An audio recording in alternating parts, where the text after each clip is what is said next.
Rádio Rio de Janeiro, a emissora da Fraternidade, passa a apresentar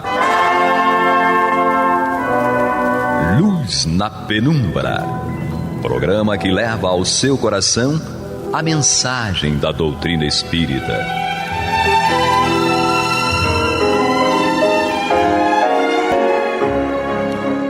E com vocês, Canrobert Bueno e Isabel Nascimento, para o estudo do livro A Gênese, da obra codificada por Allan Kardec.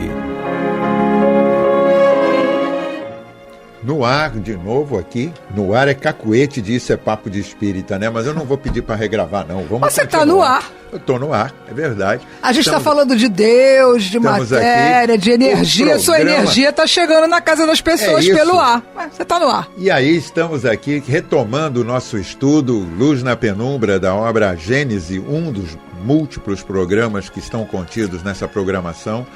E estamos aqui nessa quinta-feira, 21 horas, trazendo...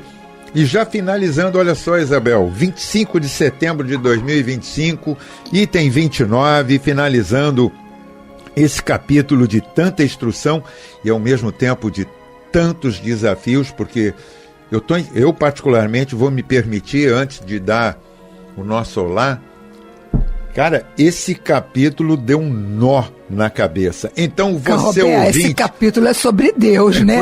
Então, vou compartilhar com todos aqui. Você ouvinte, se fosse para falar de um gatinho, de um cachorrinho, a gente saberia falar com mais propriedade, você concorda? Mas falar de Deus é complicado aqui. Eu sei que você é vaidoso, mas se você falasse pra mim que consegue falar de Deus com toda a tranquilidade, eu ficaria preocupada, Roberto. Eu vou passar por cima do vaidoso, vou direto pra olá, você ouvinte, você internauta, todos vocês que nos patrocinam com sua atenção na Rádio Rio de Janeiro, a rádio que toda a família pode ouvir e assistir através das múltiplas mídias de internet. Nós agradecemos a sua participação. E ficamos aqui agora, começando, Isabel Nascimento e eu, com o estudo, para ficar bem didático, Isabel, encerrando o estudo do capítulo 2, Deus, da Gênese, com os itens 29 e 30. Seu olá para todos os nossos ouvintes e internautas. É isso, Roberto. Hoje vamos tentar finalizar esse capítulo. Tem sido um desafio, né? Eu acho que para a gente e para vocês que estão em casa, para a gente poder estudar algo tão transcendente para a gente. Mas hoje acho que sim, somente o capítulo 30, o item 30 eu achei maravilhoso desse capítulo 2. Vamos seguir, Roberto? Você lê? Boa, vamos lá. Então, leitura minha. Item 29. Nada impede que se admita para o princípio da soberana inteligência um centro de ação, um foco principal, irradiando incessantemente, inundando o universo com seus eflúvios, como o sol com a sua luz. Ponto. Aqui eu vou dar um corte, só para homenagear que tanto a obra quanto vocês estão na mesma página, falando com o sol que ilumina com sua luz, tá vendo? Olha só, vocês estão na mesma página. Mas onde está esse foco? É o que ninguém pode responder. É provável que ele não esteja fixado em um ponto determinado, como não o está a sua ação, e que ele percorra incessantemente as regiões do espaço infinito. De novo, Isabel, estamos na mesma página, viemos falando sobre o espaço infinito, tão qual infinito é Deus. Olha só que coisa. Se simples espíritos têm o dom da ubiquidade, em Deus essa faculdade tem que ser sem limites. Uma vez que Deus preenche o universo, poderíamos ainda admitir, por hipótese, que este foco não tem necessidade de se transportar e que ele se forma sobre todas as partes onde a soberana vontade julgue conveniente que ele se produza, de onde se poderia dizer que ele está em toda a parte e em parte alguma. Agora deu um nó. Isso está me em lembrou... toda parte, em parte alguma. Quer dizer, ele não tem Você um lembra foco. de um salmo? Eu gosto de salmo. Você gosta de salmo, Carroberto? Gosto. Tu me conheces quando estou sentado, tu me conheces como estou de pé, ver claramente. É um pouco disso, né? É muito bacana, porque, na Senhor, verdade, eu sei que é tu me uma poesia, sondas. né? É uma poesia. Eu sei que tu me sondas, e sonda no sentido mais profundo, né? Daquele... Faz parte de música. De músicas que eu cantava quando era mais jovem na Igreja Católica, acho que a gente também canta hoje em dia e tal. E sonda no sentido de sondar profundamente, né? Sondar não é tô rodando ali por fora, é entrar dentro de você. Então Deus tem essa possibilidade de estar nas nossas células, né? Da nossa, como a gente falava no programa da semana passada. Eu acho assim. Aliás, interpreto, na verdade, Isabel, essa tua colocação, compartilhando aqui com todos que nos alcançam, que, na verdade, a doutrina nos provoca constantemente com essa avaliação de Deus. Pode pegar a folha, Isabel, ela está pegando a folha aqui, gente. O item 30 é da tua leitura. Mas, voltando, ele nos provoca, Isabel, a uma introspecção. Essa introspecção é o que nos assusta muitas das vezes. É onde nós vamos procurar o ser que somos de fato e não o ser que aparentamos. E daí surge essa constante. Deus não precisa estar com o foco como se fosse um feixe de laser, um feixe de luz chegando em nós. Por quê? Porque temos dentro. Nós estamos nele. Então, como nós, como corpo, somos a consciência das nossas células, e ele já deu esse exemplo quando o espírito era o diretor do corpo, como sendo Deus a controlar. Nós não precisamos desse foco, basta que basta que tenhamos a fé para entendermos o quanto estamos contidos nele. Por isso o convite que a gente é feito o tempo inteiro para o autoconhecimento. O convite do autoconhecimento não é algo recente. Lembro que estava lá naquela esfinges lá antigamente. Conhece-te a ti mesmo. E isso vem em vários outros caminhos. Santa Teresa d'Ávila, para você dizer que eu não falei da minha querida Teresa. Tem essa base. Você falou de Teresa.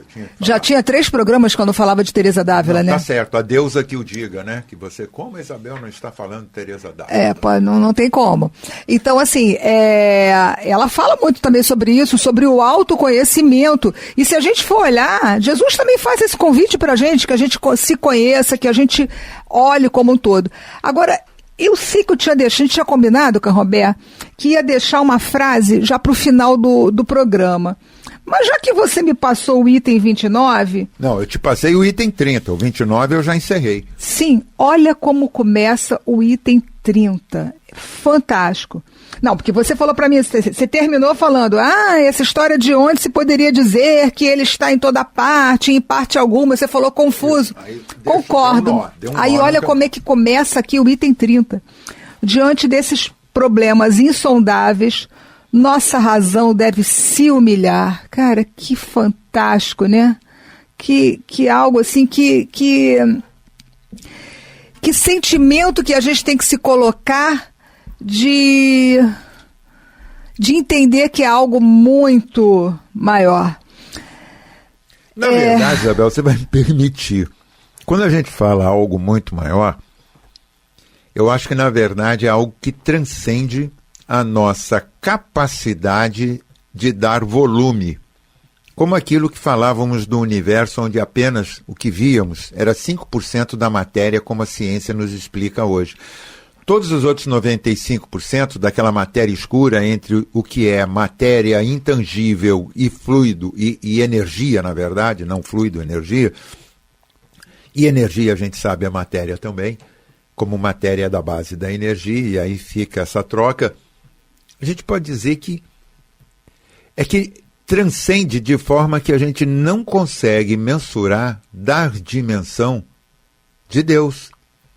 E, ao mesmo tempo, se você me permite, a maravilha que é dessa misericórdia divina em dar a dimensão de quem somos, de onde viemos, porque aqui estamos, e o que podemos fazer. Você usou muito o sol. Eu vou te lembrar uma coisa. Nessa criação divina, que é o ser humano, nesse e em tantos planetas, porque muitos são as moradas do meu pai, como já está dito, nós podemos dizer uma coisa, Isabel. Tem hora, Isabel, que você é sol. Você é sol para sua filha, você é sol para suas cachorras, você é sol para os seus amigos, para os seus pacientes. Você é sol, Isabel, para todos aqueles que acorrem na tua busca, na tua direção, e que você recebe, que você abriga, que você leva consolo. Porém, eu quero te dizer que nessa dimensão divina, quando estamos falando de sol, quantas vezes você também deixa de ser sol para orbitar outros sóis, orbitar outros amores, outras pessoas que também, por sua luz, por seu calor, por suas dimensões, dos mais variados, eu não estou fazendo qualquer referência. E aí fica o convite, né? A gente tem que se permitir bronzear pelo sol. Pela luz do outro, né? Pela luz do outro. Às vezes a gente não se permite, a nossa vaidade não nos deixa, as nossas barreiras. As nossas máscaras. Nós tínhamos falado no programa passado de máscaras. Eu acho que é muito legal isso da gente trazer como essa sociedade está nos formando com máscaras ainda. Né? E aí, Roberto, eu acho que esse convite para a gente se permitir bronzear, ele tem várias dimensões. É essa da relação figurativa do bronzear sim, aqui. Sim, seja se bronzear pelo sentido do outro, como até de Deus. Quando a gente está ali numa praia, que a gente vai deitar e vai se deixar bronzear, a gente vai se sentir calor algumas vezes, vai ficar desconfortável, mas é a ação do sol. E a mesma coisa quando a gente se coloca diante de Deus, que a gente se permite, acolhe, entende a vontade dele. Você me entende? Entendo. Entendo que esse bronzear pode ser daquele homem simples do campo, que arando a própria terra, singrando e rasgando, para que nela venha a ser colocado, depositado uma semente, também está tomando o sol sobre sua pele e ali se bronzeando fruto do seu trabalho. Sim. Né? Pode ser aquele que está se bronzeando porque está numa corrida, pode ser aquele que está simplesmente navegando de um lugar para o outro, pode ser às vezes, gente, até piloto se bronzeia, tá? Por isso que tem muito protetor solar lá em cima, porque essa luz, ela está em todos os lugares. Você sabe que em aviação existe uma particular preocupação com o uso dos óculos escuros e que eles tenham UV. Você sabe por quê, Isabel? Mas você está dentro da cabine do avião. Você está mais alto, raio. Pois é. Primeiro que você, passando de 30 para 40 mil pés, né, considerando aí 12 quilômetros da superfície do nível do mar, com 40 mil pés mais ou menos, você está recebendo o reflexo da luz solar pelas nuvens. Uhum. Quando você as ultrapassa, você é o que costuma ser dito acima da camada, aquela camada de nuvens mais claras, outras mais escuras, elas refletem essa luz. Cara, você não tem como se esconder da luz. É o caso de pessoas que vão à praia e ficam debaixo da barraca e depois falam, fiquei debaixo da barraca o tempo inteiro, como eu me queimei. Porque a luz vai bater na areia e ela vai voltar para você. Não, e outros raios ultrapassam, se não houver tratamento, o guarda-sol. Sim. Né? Então, Deus é essa energia que vai irradiando. Quando a gente... Aí sim eu acho que fica tangível para nós.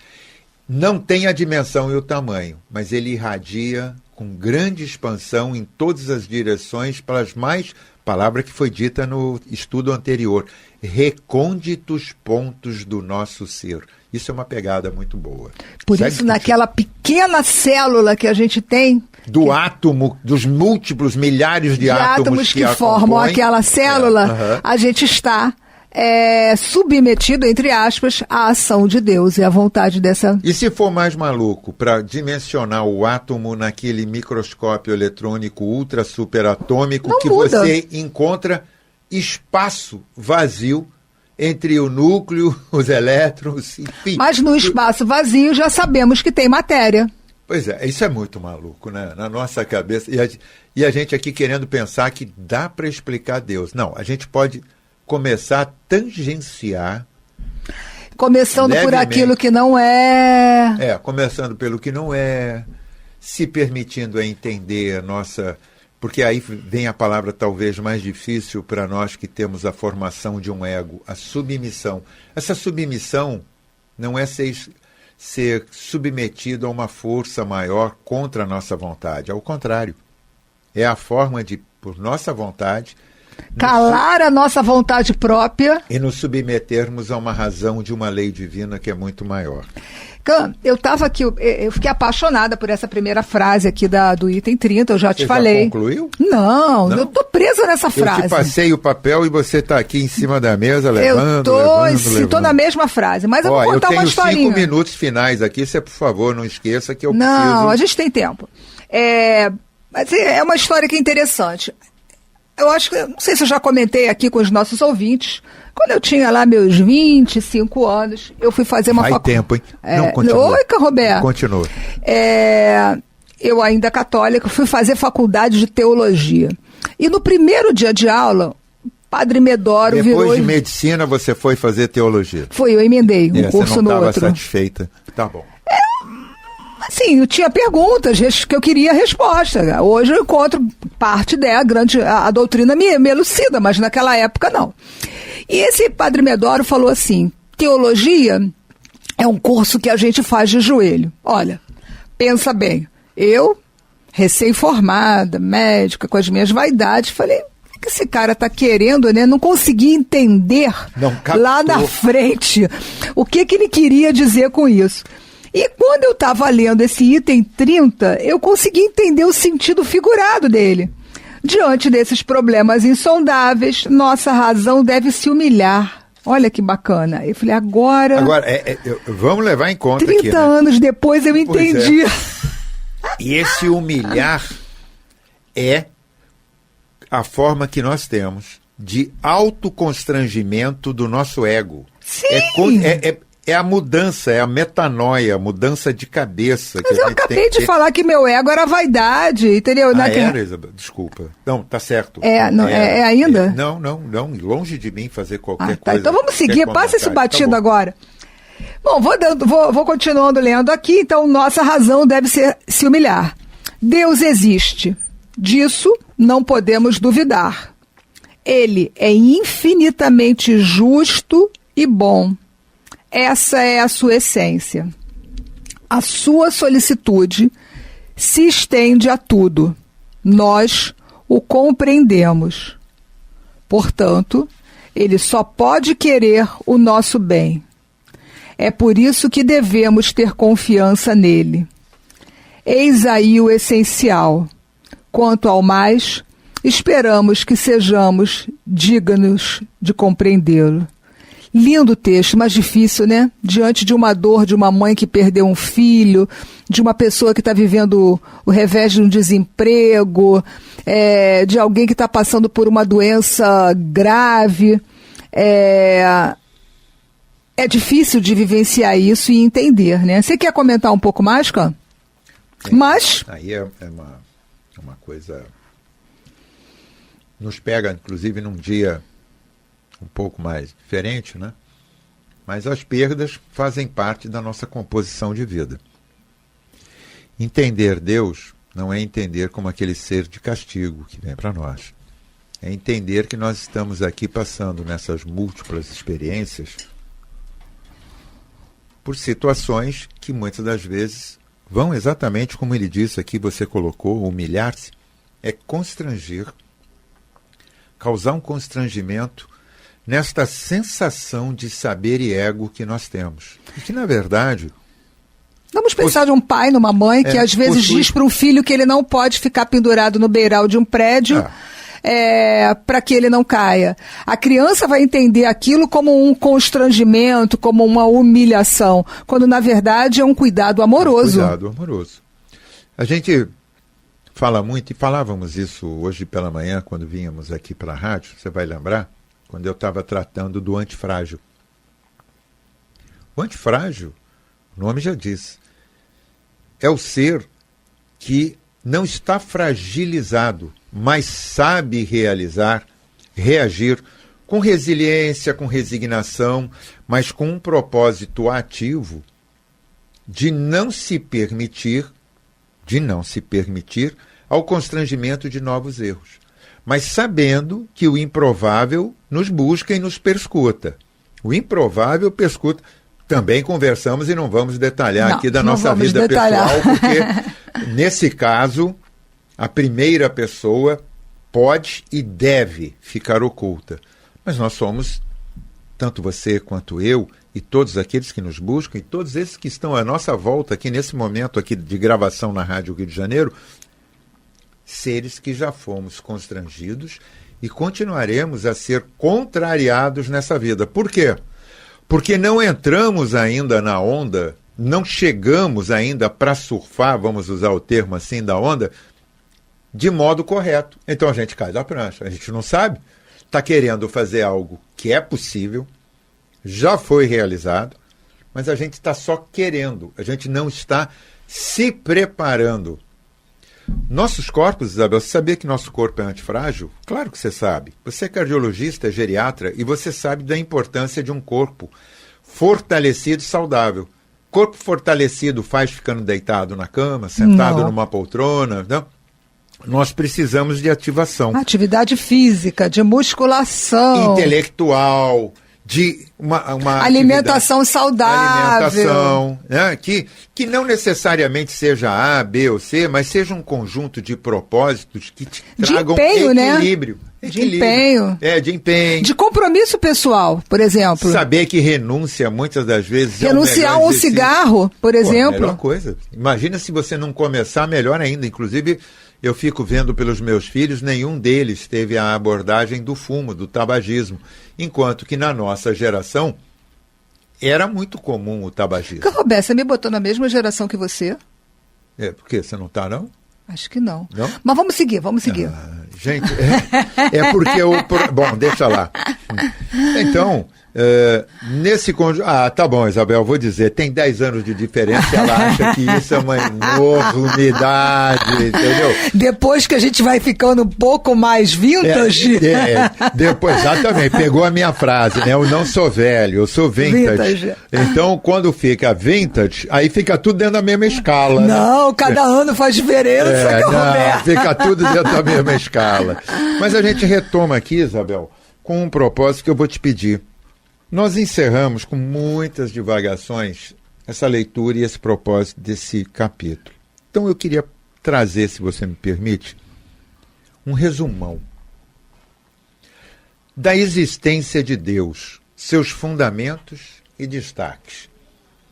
Vou deixar isso aqui para o nosso ouvinte, vou deixar para você e para mim mesmo, de modo que a gente possa, se valendo do que estudamos até agora... Eu acho que agora vale uma leitura desse capítulo toda, né? Assim, eu acho que a gente tem que fazer isso, e fica um convite também para os nossos ouvintes. E quando iniciarmos o próximo capítulo, a gente já está com mais base do que achávamos que estávamos antes. Então, se quiser, vai na primeira parte do Livro dos Espíritos, dá uma olhada em algumas questões. Muito legal. Que eu Pega acho... o Evangelho, que tem muita coisa no contido, porque é consolação, mas ao mesmo tempo é uma explicação, denota todo esse amor da presença de Deus, que não é físico para nós, mas ao mesmo tempo está contido tanto quanto nós nele. É carinhoso, o Evangelho é carinhoso. O Evangelho, aliás, o Evangelho é a melhor autoajuda que você pode buscar. Ele te explica porque, das vezes, das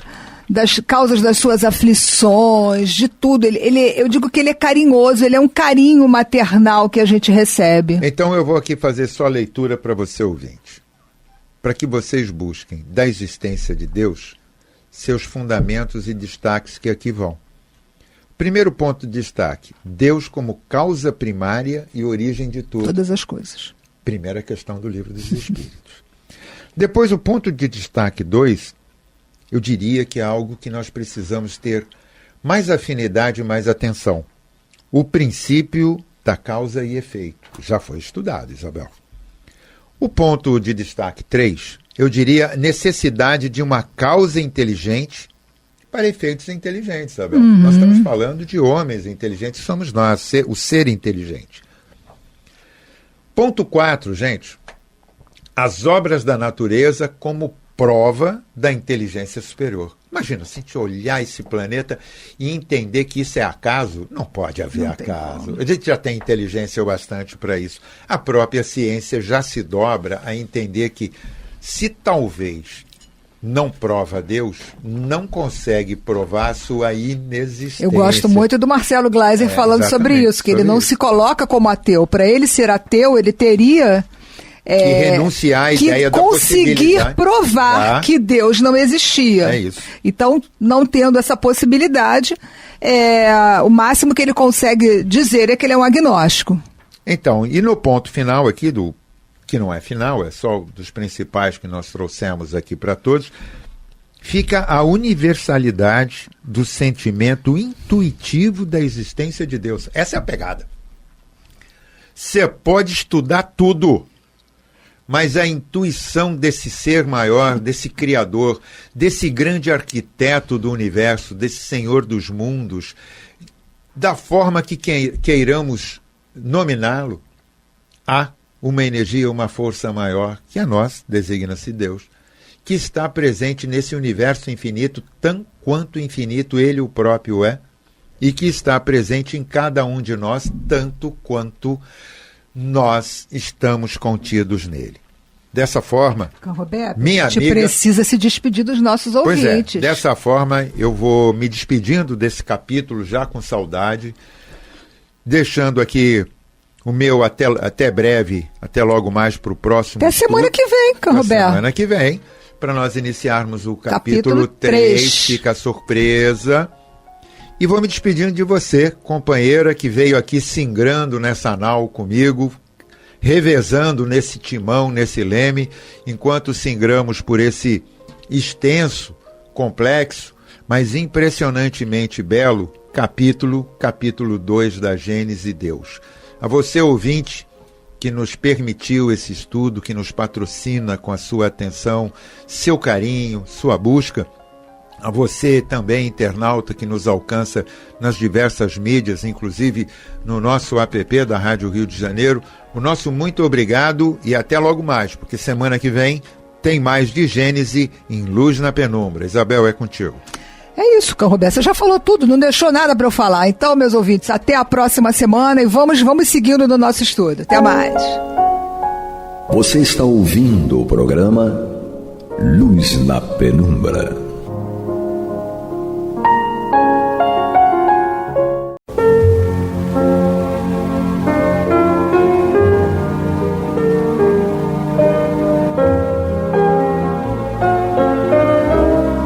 A Rádio Rio de Janeiro está levando ao seu lar e ao seu coração a mensagem consoladora da doutrina espírita, através do programa Luz na Penumbra.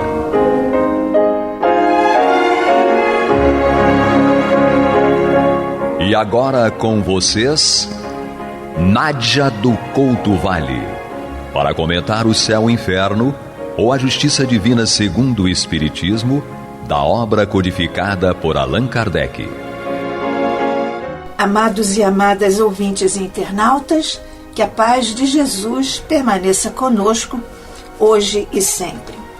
Damos continuidade a este estudo em O Céu e o Inferno, ou a Justiça Divina segundo o Espiritismo, aqui pela Rádio Rio de Janeiro, a emissora na Fraternidade, no programa Luz na Penumbra.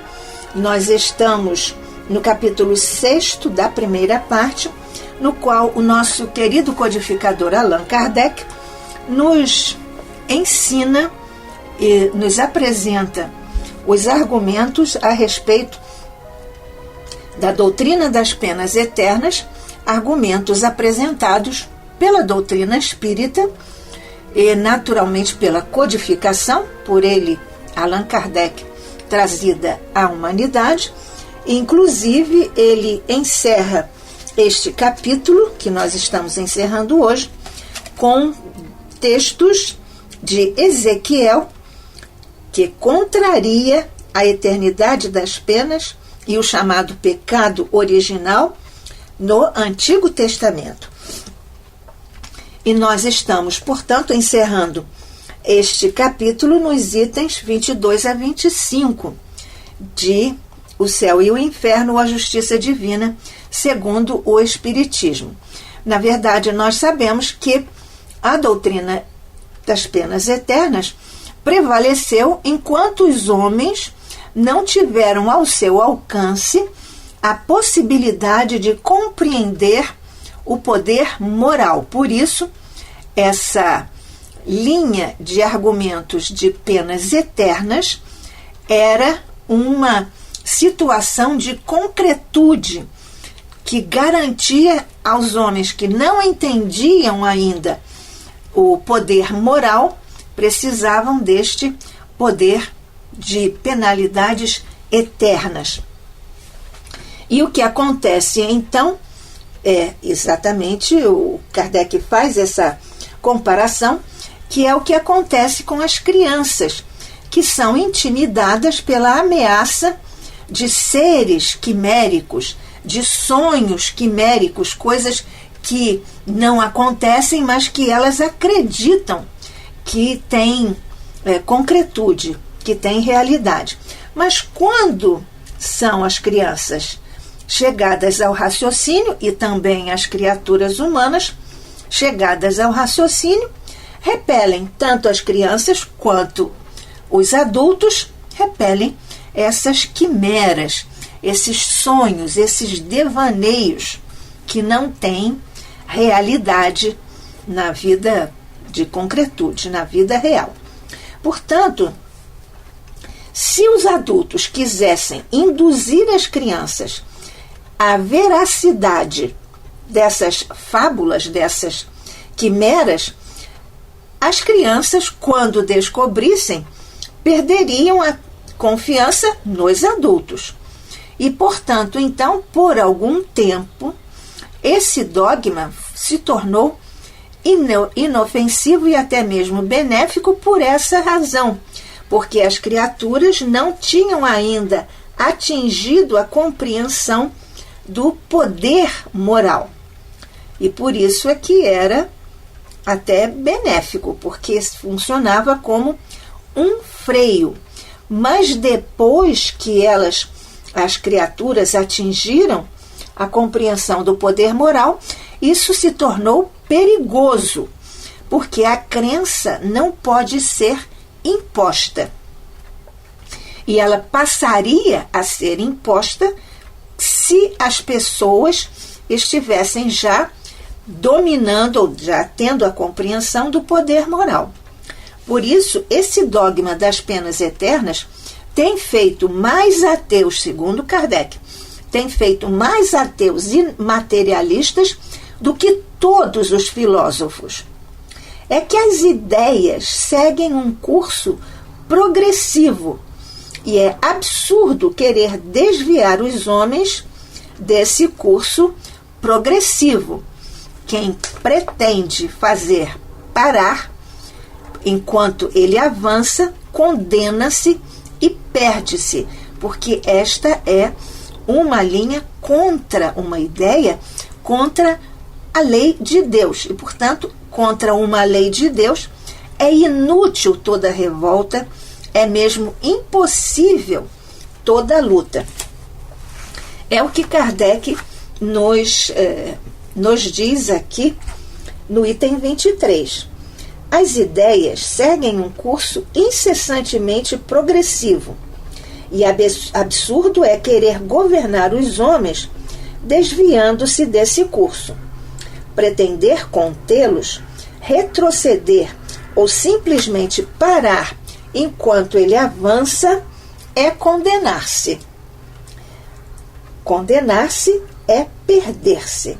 Seguir ou deixar de seguir essa evolução é uma questão de vida ou de morte para as religiões, como para os governos.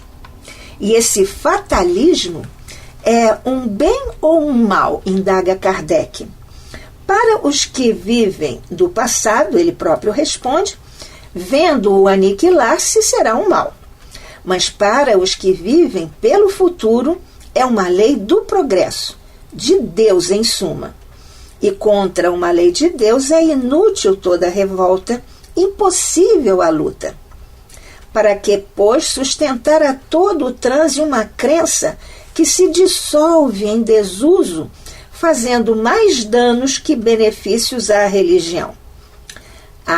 Contrista dizê-lo, mas uma questão material domina aqui a questão religiosa.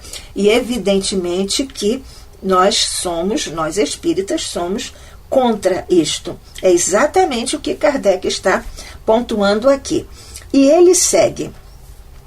Esta crença tem sido grandemente explorada pela ideia de que com dinheiro se abrem as portas do céu e do inferno.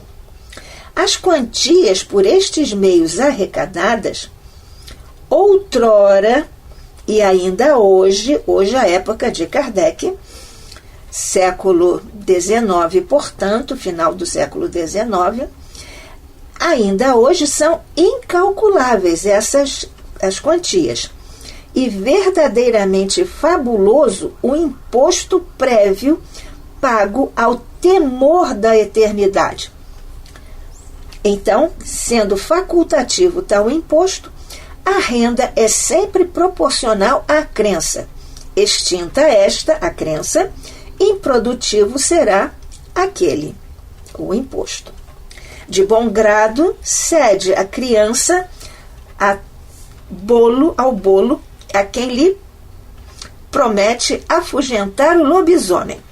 Mas se a criança já não acreditar em lobisomem, guardará o bolo. É exatamente como o excelente professor que Kardec sempre foi, e uma das técnicas mais frutíferas, mais positivas, é a comparação com o real.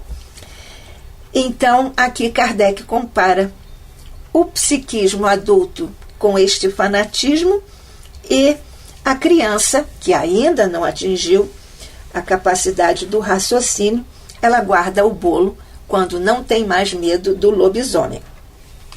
Isto está posto em o Espiritismo, em a doutrina espírita.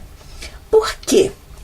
A nova revelação, dando noções mais sensatas da vida futura e provando que podemos, cada um de nós, promover a felicidade pelas próprias obras, porque nós somos artífices de nós mesmos.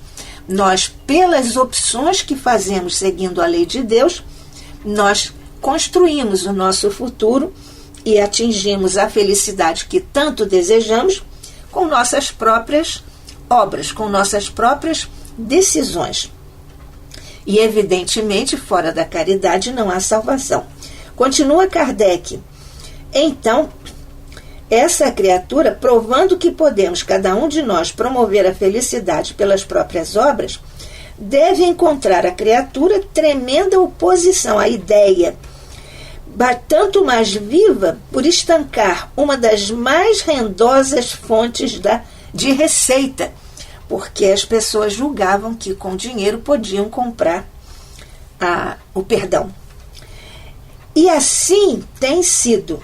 Sempre que uma nova descoberta ou invento abala costumes inveterados e pré-estabelecidos.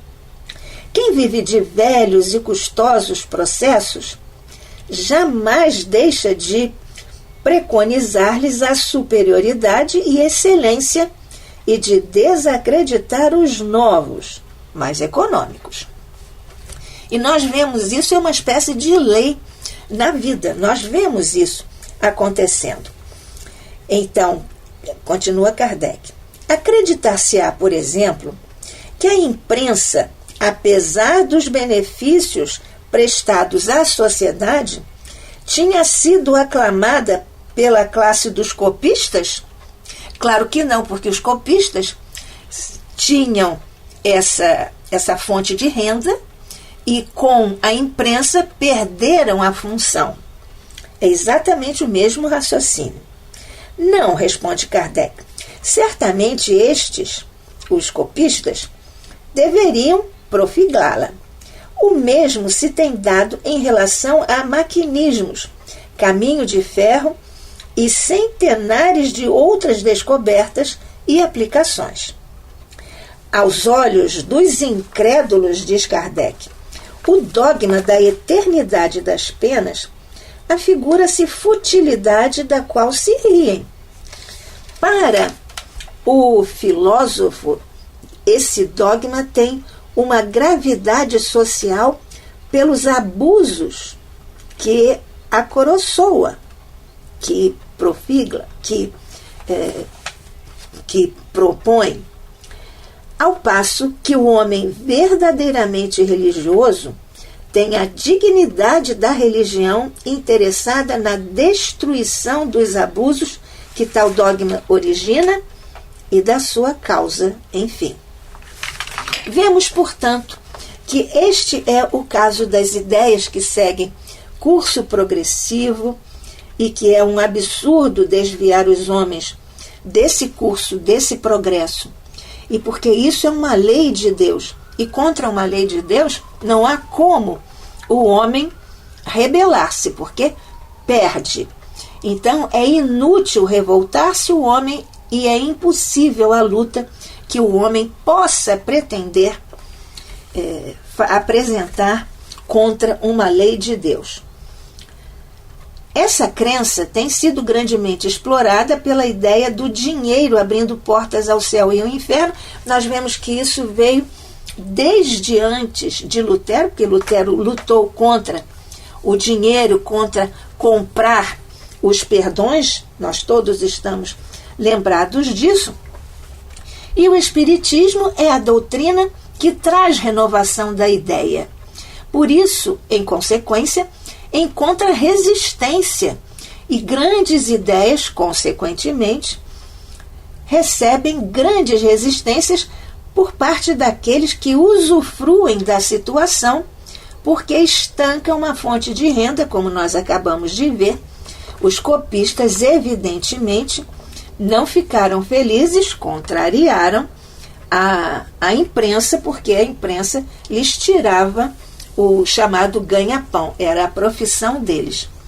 E nós estamos aqui, eu, Nádia do Couto Vale, e você, amigo, amiga, ouvinte, internauta, estudando juntos pela Rádio Rio de Janeiro, a emissora da Fraternidade, no programa Luz na Penumbra, este livro Céu e o Inferno, ou a Justiça Divina segundo o Espiritismo, no capítulo 6º, já encerrando o capítulo 6º, no qual o nosso querido codificador Allan Kardec nos traz a doutrina das penas eternas, que o Espiritismo se posiciona, e que o Espiritismo até repele as penas eternas por motivos óbvios da razão, e, portanto, nós também estamos aqui aprendendo as linhas argumentativas de Kardec contra a eternidade das penas. E então, já vimos a questão não só da imprensa, mas Kardec também lembra, porque na sua época foi inventado o barco a vapor, o trem a vapor. Isso trouxe um desdobramento, um novo horizonte de progresso com as ferrovias e tantas outras novidades com a ciência, e a religião não poderia ficar atrasada sem acatar isso, que foi exatamente o que o Espiritismo fez. A ciência, a razão e a fé e a religião andam de mãos dadas. Então, nesse capítulo, os incrédulos, naturalmente, que não iam acolher esse dogma das penas eternas, porque para eles isso é uma futilidade. Eles se riem disso. Para os filósofos, essa é uma questão que traz gravidade social pelos desdobramentos que acontecem na mente das comunidades, na mente da humanidade. Porque o Espiritismo traz noções mais sensatas da vida futura e prova que cada um pode sim promover a felicidade pelas próprias obras, na caridade. Portanto, o Espiritismo prova que cada um pode promover a felicidade pelas suas próprias obras, e é o que nós vemos corroborado, ratificado, provado na segunda parte desta obra, O Céu e o Inferno, ou a Justiça Divina, segundo o Espiritismo. Mas Kardec, como nós lembramos ainda há pouco, Kardec apresenta argumentos, porque estes argumentos não são só próprios ali da época de Kardec. Claro que tem um lastro na filosofia, que é de todos os tempos. Mas também no campo da religião, Kardec foi aqui feliz, como sempre, trazendo a comprovação no Antigo Testamento. Ele trouxe a fala, o livro de Ezequiel, contra a eternidade das penas e o chamado pecado original. Kardec assinala a quem pretenda encontrar na Bíblia a justificação da eternidade das penas, pode se opor os textos contrários, que a tal respeito não comportam ambiguidades. Quer dizer, aqui não há como discutir, isso está posto. As seguintes palavras de Ezequiel são a mais explícita negação, não somente das penas irremissíveis, quer dizer, eternas, mas da responsabilidade que o pecado do pai do gênero humano acarretasse à sua raça, que é o pecado de Adão e Eva. Então, diz-nos aqui, e Kardec transcreve, o livro de Ezequiel: o Senhor novamente me falou e disse: de onde vem o uso desta parábola entre vós e consagrada proverbialmente em Israel? Os pais, dizeis, comeram uvas verdes, e os dentes dos filhos ficaram estragados? Por que isto acontece? Nós estamos aqui vendo que é uma comparação, como sempre, também muito própria, de concretude para as pessoas entenderem sem nenhuma dúvida. Continua.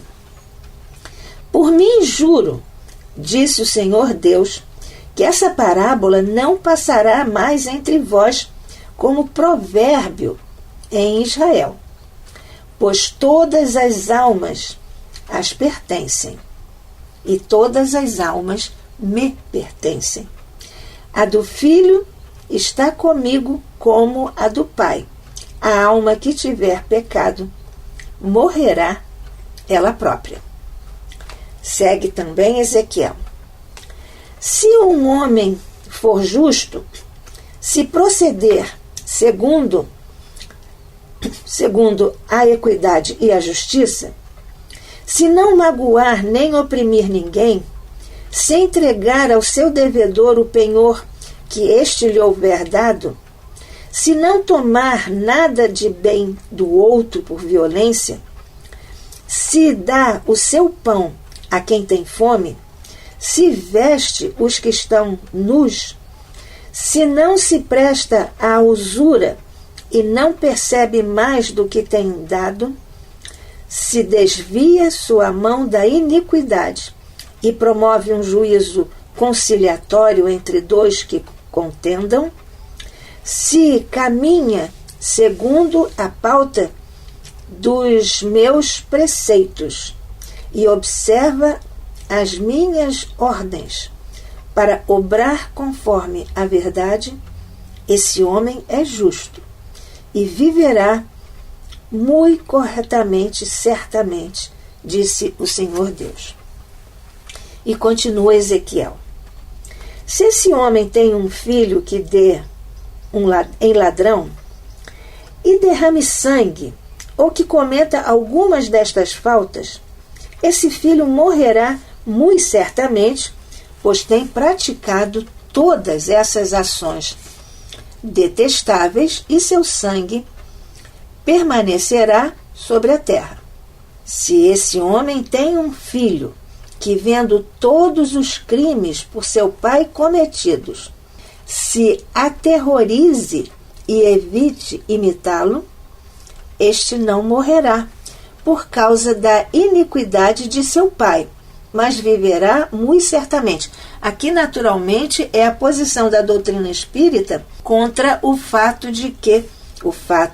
que está posto lá no Antigo Testamento, de que o erro de uma geração será resgatado em outras gerações subsequentes, ou seja, o pai comete um crime e os filhos é que pagarão por aquilo.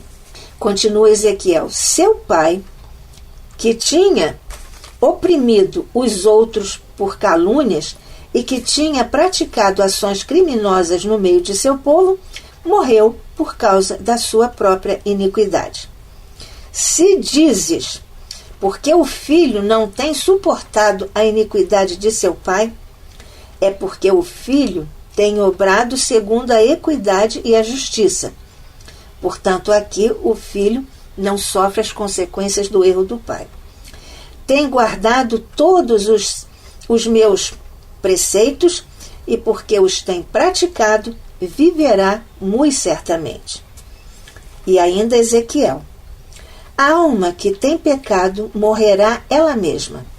O filho não sofrerá pela iniquidade do pai, e o pai não sofrerá pela iniquidade do filho. A justiça do justo verterá sobre ele mesmo, a impiedade do ímpio verterá sobre ele, portanto, a cada um segundo suas obras.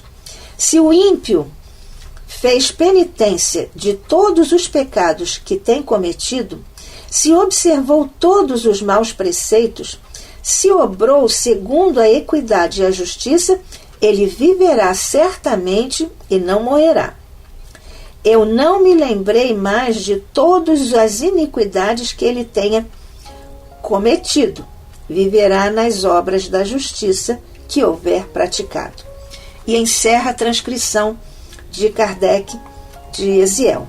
E que eu quero a morte do ímpio, disse o Senhor Deus, e não quero antes que se converta e desgarre do mau caminho que trilha? Este é o capítulo 18 em Ezequiel. Diz-lhes estas palavras: eu juro por mim mesmo que não quero a morte do ímpio, mas que o ímpio se converta, que abandone o mau caminho e que viva. Aqui o capítulo 33, versículo 11 de Ezequiel, provando que quem erra pode se reabilitar, está em Ezequiel, porque ele viverá na plenitude da sua lei, da lei de Deus. Que a paz de Jesus permaneça conosco hoje e sempre. Que assim seja.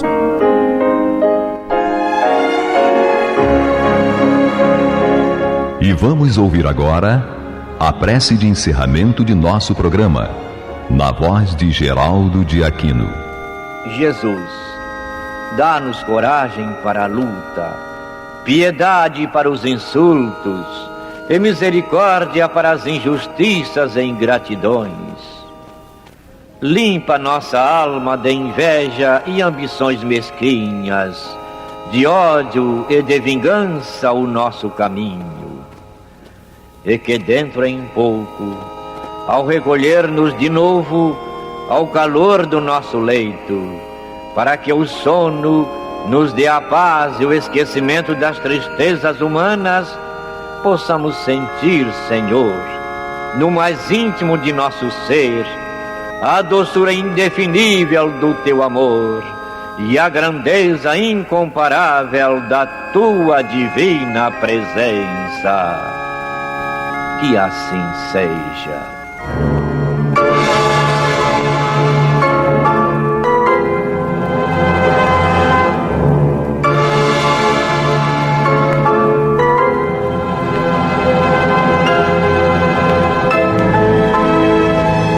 Acabamos de apresentar o programa Luz na Penumbra.